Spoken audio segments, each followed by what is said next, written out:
What's going on, guys? My name is Tommy. Welcome back to the channel. It's time for another episode of min-maxing for fun and profit. Today, Monkey Master Sev requests a dexterity-based Inquisitor, of which I have about 20 in my back pocket. Y'all know me. Actually, there's a dexterity-based Inquisitor that I'm planning on playing here at home. I think it's a good enough time to shed the spotlight on them. If you're liking what you're seeing, remember to like, subscribe, ding the bell. And hey, fun fact, we have the next episode of Ancestry Anthology for the Shoonie little tiny doggo boys rolling up courtesy of our new editor. Theoretically, it should go live not long after this one does, so that's fun. And of course, friends, remember, patronage at any tier gets you access to a Google Sheet where all this is mathed out and written up for you. Oftentimes I see comments about, hey, can we get this written out? Well, that's how you get it, friends. Toss a coin to your Witcher. Get access to a Google Drive that's about this big that grows every week. I digress. Today, this episode of Min-Maxing for Fun and Profit was brought to you in part by Exhalmir. It's like an elven name, but with an X in front for funsies. Thank you for your support, friend. Now, here we go. Alrighty, so today's build is a very specific one, built for a very specific campaign, for a very specific purpose. The glory of being in a polycule where everybody's super into D&D and who's like immediate family is also very into D&D is that you get to play a lot of D&D. Seriously, y'all see the dragon in the background of my studio now. For this particular game, this game where we are all drow in a drow house in the Underdark, which most likely will be fighting other drow houses in the Underdark, I wanted to try something a little bit different. I wanted to play a character that would be very good at killing drow, because that's like half the campaign probably is sneaky, sneaky, stabby, stabby. My first baby thoughts about Underdark slaying were to play something optimized around the use of light spells to fire those off, and oopsie, everything is blind. Turns out only drow and drow nobles are blinded in areas of bright light. At least as far as the 3.5 cannon we will be using goes. Orcs are from topside, and so unfortunately I can't exactly ping them, but Svirfneblin, Druger, all those are super good. Maybe it'll be some like weird monsters or something, I don't know. In any case, I wanted to make sure this particular Inquisitor had value still, even when it wasn't just cast daylight on something, blind the hell out of you, move in for the kill. Got me to thinking, well, light creates shadow. I like doing stealth things, I like doing ability score damage, and I've never actually got to play one of these. I've only ever watched it just terrorize the Rune Lords a new one. But if I can find a good enough excuse to wrap a little bit of Shadowdancer into this, by all means we will. We need no further upsell than that. Our goal is to play very techy, sneak attacky, be invisible, hurt them while being dex-based, and also providing humongous debuffs, and ourselves being able to disappear pretty darn easily. So we will be playing 17 levels of the same thing those Isoki were when they were standing next to each other and Tanagar kukriing you to death. Follow this card right up here if you missed that one. Seriously, get a friend, roll up some Isoki Inquisitor. It's spoopy. 17 levels of the Sanctified Slayer with 3 levels of Shadowdancer. Of course, Sanctified Slayer trades out things I don't much like on classes at large, that like limited rounds per day can get a benefit kind of thing. In return for the Slayer's studied target, Slayer talents, and some sneak attack, Shadowdancer basically just makes us better at everything we do in-house. 3 levels of Shadowdancer will get us a boatload of stuff, namely hide in plain sight, the Shadowdancer's ability to use stealth even while being observed as long as they are within 10 feet of an area of dim light. We also get an ability, since we already have dark vision, to increase our dark vision, evasion, uncanny dodge, the spaghetti boys, spaghetti bread, and spaghetti butter. 1 more rogue talent, which we can get also from Slayer stuff, and truly we do for a lot of them. The ability to make some illusions a little bit, but our chop probably won't be that great. Most importantly, a 3rd level Shadowdancer can vomit a shadow, something that does a touch attack that does a d6 of strength damage, can attack from the floor, frankly can also enable a bunch of our solo tactics stuff because we can basically always be adjacent to it. But most importantly, it's just somebody to bop the bad guy, put a d6 of strength damage on them, heaven forbid they crit, to help longer combats close out a round or two early, or at least put a sizable stackable debuff on somebody. Really sucks when you've lost 7 points of strength in 2 consecutive attacks from a shadow, and suddenly you're encumbered under the weight of your own gear, and you have a penalty to your attack and damage.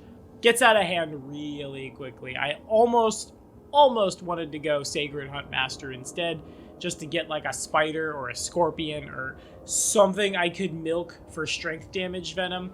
Frankly, we'll have the survival. I think I'll probably just bop around in the Underdark until I find some strength damage, poisony fungi things.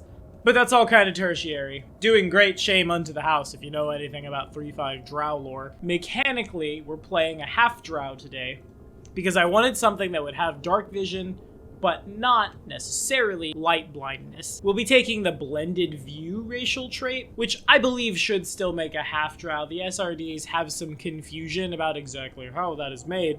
But a half Drow whose non-Drow parent had low light vision, keeps low light vision and gets dark vision 60 in place of multi-talented. Also, since we're half Drow, we get to use the Drow Inquisitor's favored class bonus of 1/4 of a new teamwork feat, value on top of value on top of value. Our deity indeed will be coming at us all the way from the wide world of Dungeons & Dragons 3.5. The queen of the demon web pits herself, Lulth, and indeed, Lulth is a little on the old and not subdomainy side. The only, strict homebrew that's not elephant in the room in this video. Seriously, I need to just make an elephant in the room video. We talk about it so much, it's so damn relevant here. Is that my GM is willing to admit that Lulth would give access to the torture subdomain. Check this out. We are going to be replacing the destructive smite power with painful smite. Prior to making a melee attack roll, you can choose to convert all damage from that whap into non-lethal whap, adding your wisdom to damage. Since we will be using a 2-handed finesse weapon, that's 2 modifiers to the damage right there, right from jump. And since those are our 2 most important modifiers, the amount of damage I'm expecting to put downrange with this guy, well, it's a lot. I'm expecting lots of folks to get hit with that. There's flavor text I won't describe here on BDG because it's probably not the nicest. But as a free action, you can attempt an Intimidate check to demoralize the target. You gain a bonus on that Intimidate check equal to the amount of damage from 2 ability scores of damage dice, enchantments from weapons, sneak attacks, so on and so forth. Which means not only did you probably succeed, the duration of their shaken is probably a long time. We can do this a number of times per day equal to 3 plus wisdom, which is amazing given that, generally speaking, it takes a little while for folks who want to use dex to damage to come online. This will make sure we're at least putting a modifier that's not negative onto our damage. At 8th level, we can emit a 30-foot aura of destruction for a number of rounds per day equal to our, Inquisitor level. All attacks made against targets in this aura, including us, gain a morale bonus on damage equal to half your Inquisitor level, and all threats are confirmed. Which is pretty darn good in a world where you can just hide in plain sight while the rest of the battlefield is tearing itself apart. And since I'm betting at least one other person in squad is going to come down with like a falchion or a scimitar or some kind of crit fishy thing, being able to auto-confirm your allies 15 to 20 is a lot of things, and terrifying is all of them. For our traits today, reactionary, stacking with the Inquisitor's ability to go first in the initiative almost all the time, helps us clinch it, helps make sure we're set up and we're ready to send the pain ASAP as possible. Magical knack, of course, because we will be dipping out of Inquisitor just to keep our caster level on par. For our stat priority, Dex is the number 1 biggest, most important thing here, because Dex Inquisitor was the thing that was requested. And also it's your attack, damage, reflex, save, armor class, initiative, other things as well. Even more relevant because reflex is an Inquisitor's worst save. Wisdom is right behind it as it's our casting, our torturing, then con so you don't die, then cha, because we're doing a little bit of intimidate stuff, and the Shadowdancer illusions we do get are cha based, then int. Y'all know what we're doing with strength to the floor. Now, let's talk about the normal feats, not the teamwork feats. Now, Elephant in the Room is being used to gratuitous effect in this game. That means power attack, automatically a thing we can get, and my first feat, dodge and mobility, are kind of all rolled together as one. This of course gives you a +1 dodge bonus to AC, and a +4 to your AC against AOs provoked by movement. Next up, it's combat reflexes for our sweet many attacks of opportunity to round with that reach weapon of ours. And we will be trading out skill focus at first level for ancestral arms, grabbing us 1 exotic weapon proficiency. Rolling in today with the elven branched spear. A spear for whomst behind the long pole weapon spearhead, several short branches, as it were, project from the shaft at irregular intervals, each angled forward and tipped with a smaller leaf-like blade. When you make AOs with one of these, you get a +2 on your attack roll. You can weapon finesse with this, meaning you can jam the agile property on it. More importantly, the elven branch spear has both brace and reach, 2 pretty clutch abilities for us. To demonstrate why reach is cool, let's look at a graph real quick. This image here is pretend the guy in the center, who might or might not be me, is carrying a torch. That green square is how far normal light from the torch would radiate. The yellow circle is his threat range, assuming he was really cool in carrying an elven branched spear. The red is how far dim light goes, how far it is a shadow goes out. And now you can see, as we borrow Angron the World Render once again, who happens to be carrying a torch. He is within the threat range of my Shadowdancer. My Shadowdancer is within 10 feet of an area of dim light, and so this man's cannot find him, which effectively renders you as greater invisible against a lot of opponents. Oftentimes they will move through your threat range. Oftentimes it will provoke an AOO. Oftentimes it will get a +2. Leaving them dumbfounded as you stab in for value, if not just flat knock them out. We'll grab Spellbane next, so when we kick on our Bane class feature, the saving throws for our DCs for creatures of the type we're a Banein increase by 2, and then once our BAB is at 4, finally, our second Shadowdancer level, we grab the creme de la creme Spring Attack. As a full round action, you can move up to your speed and make a single melee attack without provoking any attacks of opportunity from the target of your attack. You can move both before and after, but you must move at least 10 feet before the attack, and the total distance that you move cannot be greater than your speed. Why is that so great, you ask? Well, friend, let me tell ya. Using stealth is part of movement. So the idea here is, as a full round action, move while in stealth, whap. The attack action, of course, will break stealth, then re-stealth again as you continue moving with Spring Attack. Now, if GMs want to put the penalty for sniping on your Shadowdancer, I think that's totally fair, especially considering if you put max ranks in stealth, remember we're dex-based, and grab something like the Shadow Enchantment, which eventually could get you with greater a +15 on your stealth, odds are a lot of things will still have problems finding you. And when they can, or when someone turns on or off the lights, however the situation warrants, we just cast invisibility on ourselves and we're totally fine. We're a little ways off from greater invisibility by the time we have Spring Attack, but by level 10 we'll have it, and then it's almost arbitrary. We're just trying to save spell slots when we can. I digress. Next up, Spring Healed Style. If using this style during any round, which you take a move action to move 10 or more feet, like when you're spring attacking, but suppose also could technically be done charging, you gain a +2 on attack rolls until the start of your next turn. So for the attack from Spring Attack and the AOs after. While using this style, you gain the AC bonus from mobility against AOs provoked by making a ranged attack or loading a ranged weapon. Not quite as important for us, maybe like carry a crossbow. We digress. Next up is a fun one, and okay, I suppose a little more on the homebrew side. Deific Obedience. We will be choosing Lulth. We will be treating Lulth as if she were her arachnid demon lord equivalent in Pathfinder, Mazmez, who kind of has that exact similar yet distinct vibe, I guess. Again, we're kind of just cherry picking for flavor here. Though really, with an obedience, bind a living creature, so only a few key portions of anatomy remain exposed. So you can torment these bits with needles and knives and things, aka, for my Deific Obedience, I'm torturing folks. Seems to have been at least a flavor fail that Mazmez didn't have it in the first place. It's Diverse Obedience immediately after. so we can cherry pick out these boons. The boons are pretty darn good too. The exalted spells don't do a whole heck of a lot for us. That's fine. Being able to jump around from the various boon paths mean that, well, frankly, come 14th level, or immediately after I take Diverse Obedience, because it lets you treat your hit dice as 2 higher, something real bad in the narrative is going to happen to this character. Because Lolth only makes Driders as kind of a big middle finger to whoever that is. The universe will get good, if you will. With Blessing of the Creeping Queen, your lower half swells into a bloated spider's body, complete with 8 spindly legs and dripping spinnerets. You become 1 size category larger, but the reach and the size of your weapons you wield do not change.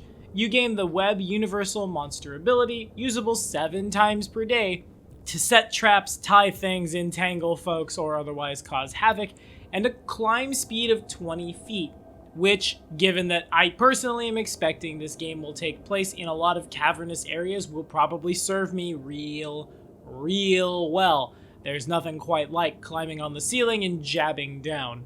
You gain dark vision with a range of 60 feet, or the range of your existing dark vision increases by 30. Real nice with the Shadowdancer increasing the half-drowse dark vision 60, meaning we'll land at dark vision 120 with no downside. Dope. Lastly, we get a permanent +2 to Strength, Dex, or Con. Most likely you should use that one to buy off the Dex neg from becoming a large creature, so essentially you get +2 Strength for free. Then it's down to the Sentinel. We're literally grabbing all 3. At level 18, trapped like flies. If a target begins a turn in a web you created, it must fort save at 10 plus half hit dice plus cha, or take strength drain. Stacks real nice when a shadow's tagging them on the inside as well. It's real good. Anyway, rounding it out, Spring Healed Sprint is next, which will allow us to move up to twice our speed when using Shot on the Run or Spring Attack. I think it goes without saying, we really want to be hasted for this one. Then Spring Healed Reaping. When using Spring Healed style, whenever you use Shot on the Run or Spring Attack, you can attack 2 different creatures at any point during your movement. Each attack is made at full BAB. Any creature you whap with this feat can't make AOs, as normal for Spring Attack. Mostly this lets us spread the pain, then re-stealth. And since we get so many teamwork feats, at this point I was kind of like, well, what even do I want? I don't know. We're taking Accomplished Sneak Attacker last. We'll end up only at 6d6 sneak attack, but should be more than enough. Most of our damage is going to come from non-lethal hit you in the side of the head anyway, or just frankly outlasting you as you try to find us, fail, and then get strength drained or whapped out. 3 feats could possibly go on the training enchantment today: Combat Reflexes, Spellbane, and Spring Healed Reaping. Since stealth is made as part of a movement and you gotta break stealth to attack, Sidestep, whenever an opponent misses you with a melee attack, you may move 5 feet as an immediate action, as long as you remain within that opponent's threatened area. Or, as I am envisioning it, they step inside your reach, hit you, owie, you 5-foot step, you're still within 10 feet of dim light, you re-stealth, and you're gone. It doesn't provoke, and it takes your 5-foot step from the next round, whatever, it's fine. Canny Tumble, when you use acrobatics to move through an opponent's threatened area or space without provoking, you get a +2 circumstance on your next melee attack roll, and your opponent is flat-footed, is just straight up value. And Improved Initiative, why not? It's kind of icing on the cake at this point, but by this point we're digging for feats so hard that you might even just miss it. Anyway, teamwork feats, we've got so many of them, it's not even both from the Drow favored class and from the Inquisitor itself. Remember, with solo tactics, the Inquisitor gets to treat all of its allies as if it had these feats. Double, remember, that with a shadow stuck to us, we basically have a little baby enabler following us around from 8th level forward. First and foremost, as most barbarians should grab Superstitious first, shake it off.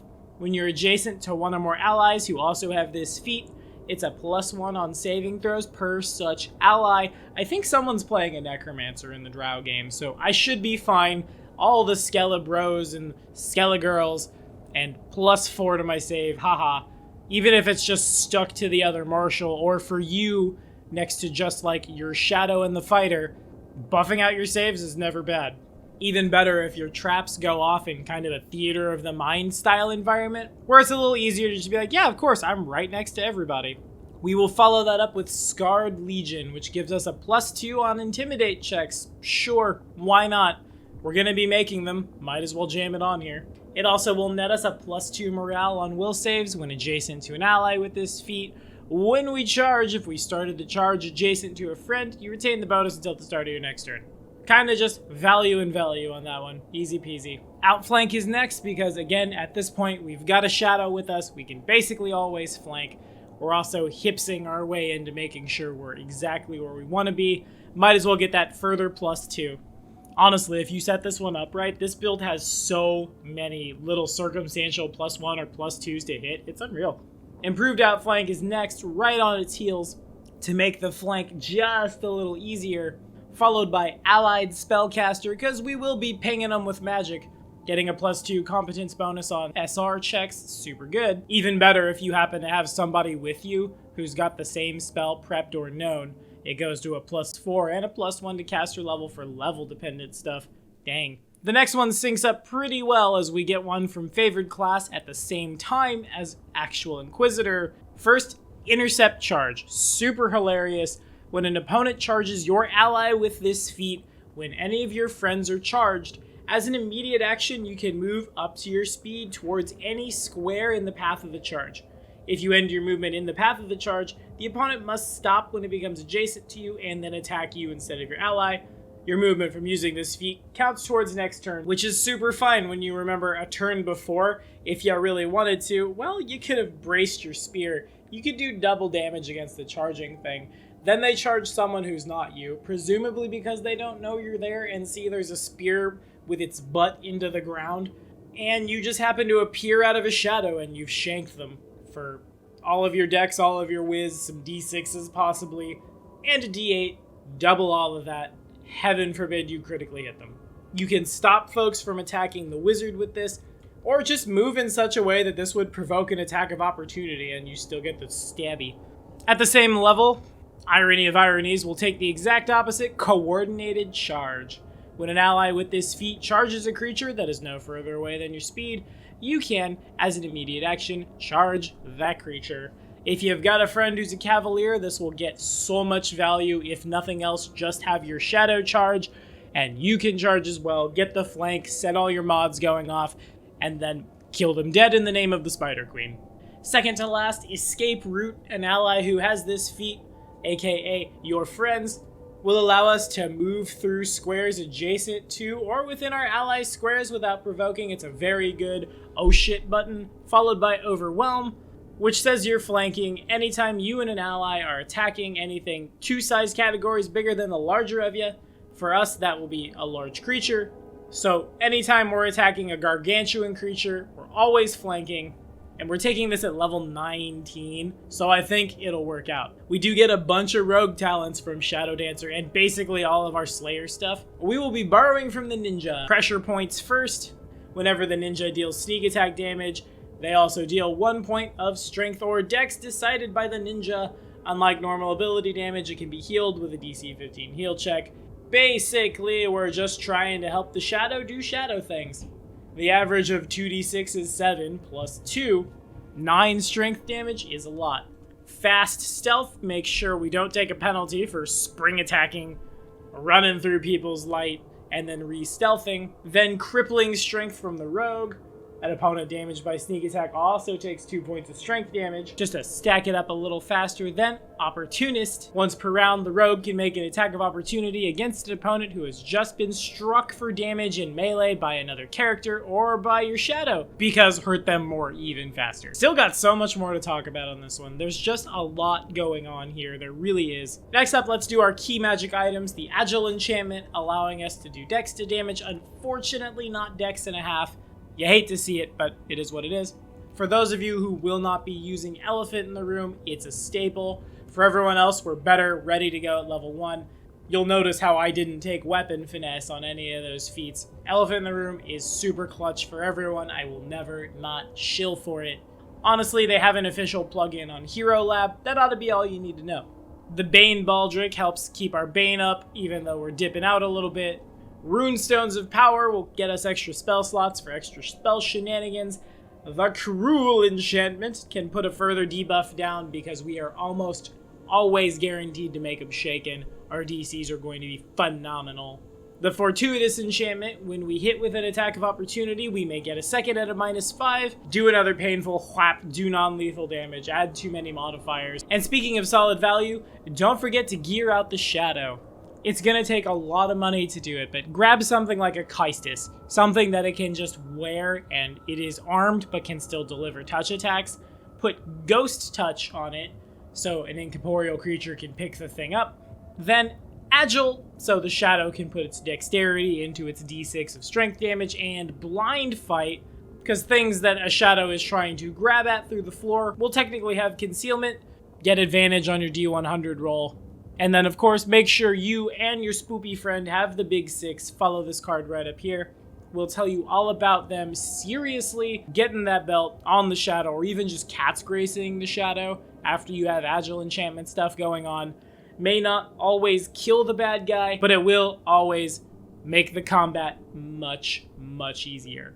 Quicken meta magic rods will be super clutch for us as well. You don't really have to worry about the action economy of the meta magic rod here either, because you're not a magus who wants to cast every turn. Rather, you probably just start the combat with, tell your friends with light blindness, hey, close your eyes, and then fire off a quicken spell. The enemy are blinded, charge, stab, and get down to business. Now let's talk about those spells, shall we?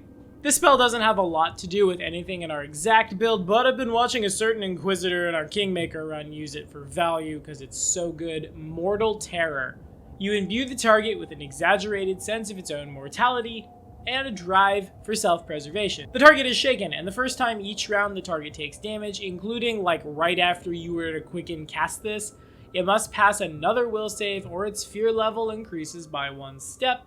If the target fails a saving throw against this effect while panicked, it is transfixed in terror and helpless. Shouldn't be too hard to get folks into coup de grace range with this one. If the target passes its initial will save, rather it's shaken for a round. Basically everything else we're talking about today is just ways to mess with light and how we can poke around with stuff. Of course, invisibility, greater invisibility, gonna be clutch for us. When we can't find that hide in plain sight, having a panic button to make sure our sneak attacks are going off, super good. Even something as simple as the light cantrip on a bit of the terrain, and since that makes dim light like a torch, gets you that dim light right where you need it, could be the difference between life and death for your character. It certainly enables you once again.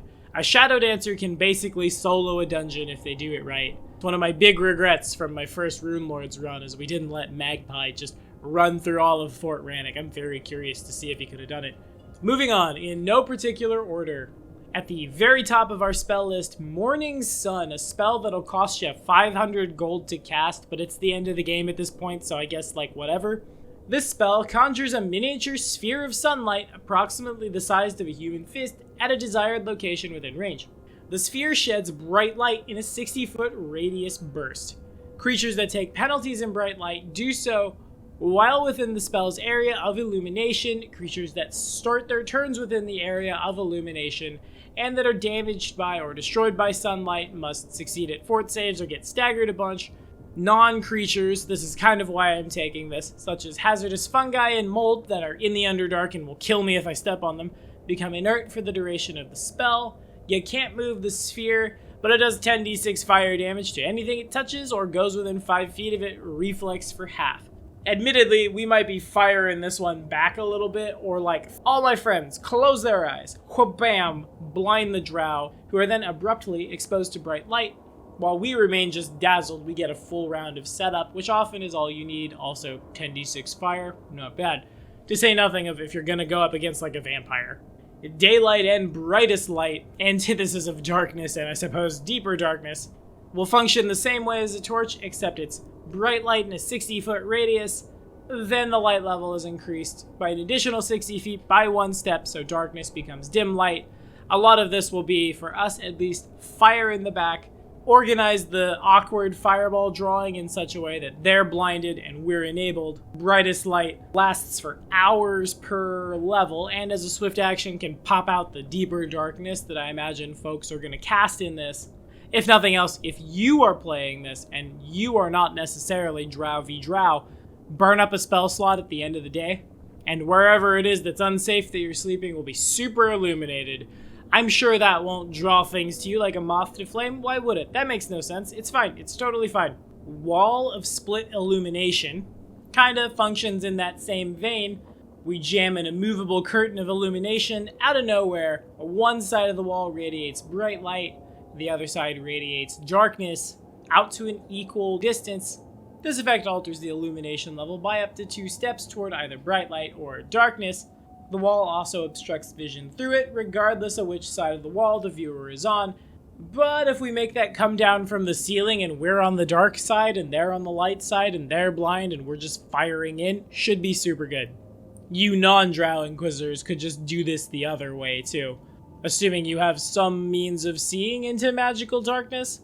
I don't know, hide under the black light should be fine. Also, the way the radiuses interact on this, if you cast this on the ceiling so the lights are pointed down, should make some dim light for you. And if it doesn't at first level shadow fade as invisibility, but only against creatures using dark vision to see, functions as a really good low level panic button. One more before we call it. Man, this video ended up longer than I thought it'd be. Blinding Ray. You blast your enemies with blinding rays of sunlight. You may fire 1 ray plus 1 additional ray for every 4 levels beyond 3rd, to a maximum of 3 rays at 11th. Each ray requires a ranged touch attack to hit. If a ray hits, it explodes, and the target must save or be blinded. If the target has light blindness, light sensitivity, or is otherwise vulnerable to bright light, it must save or be blinded for a d4 and take some damage too. More importantly, any creature blinded by a ray sheds light as a sun rod for the duration of the blindness. Sun rods, of course, are 30 and 30, not 20 and 20. So it becomes a little awkward and you won't be able to reach in to Shadowdance the guy who has the sun rod on him, but certainly, again, break out the ruler / the ruler tool, draw on the squares. Dim light will be created by this, which is all we really need to function, but that's all the time I have for today. What do y'all think? Have we messed around with light and darkness? Have we fought the drow? Throw it in the comments. And as always, thank you all so much for watching. Next week, we'll be breaking open the Unchained Monk and building the Perfect Scholar. See you then.